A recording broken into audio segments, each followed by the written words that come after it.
अब हम बात करते हैं शस्त्रों के कर्म के बारे में कि कौन कौन से शस्त्र किस किस कार्य में यूज़ होते हैं, किसी क्या क्या कर्म करते हैं। तो छेदन भेदन हमने ऐसे लिया है, जो अष्टविध सत्कर्म है ना, छेदन भेदन लेखन फिर वेदन ऐसण आहरण विश्राण सीवन। ठीक, तो छे भे लेवे ए या वी सी ऐसे याद कर सकते हैं, छे भलेवे ए या वी सी। ठीक, ऐसे याद कर सकते हैं। तो उसके हिसाब से हमने ट्रिक बनाई है, तो देखते हैं ट्रिक क्या है।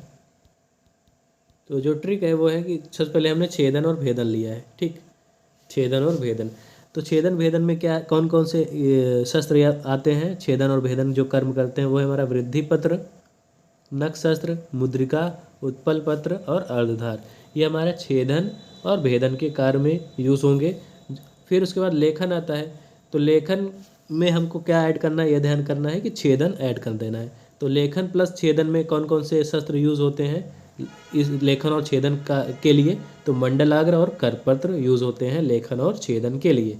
फिर वेधन, स्पेशली वेधन नहीं लिखा है, उस यहाँ पे सूची वेधन का वर्णन किया है बुक में। तो सूची वेधन के लिए कुठारिका, ब्रीहिमुख, आरा और वेतसपत्रक यूज़ होते हैं।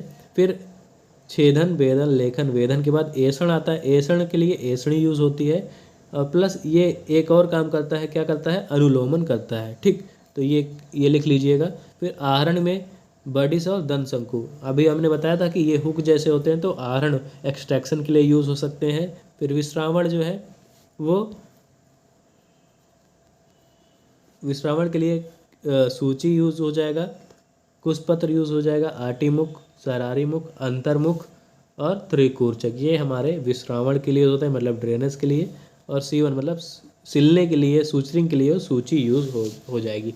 तो ये हमारे शस्त्र के कर्म हैं। आप जब शस्त्र का डायग्राम देखें तो इसके हिसाब से भी आपको याद हो जाएगा, 2-3 बार देखेंगे तो आपको याद हो जाएगा। ठीक।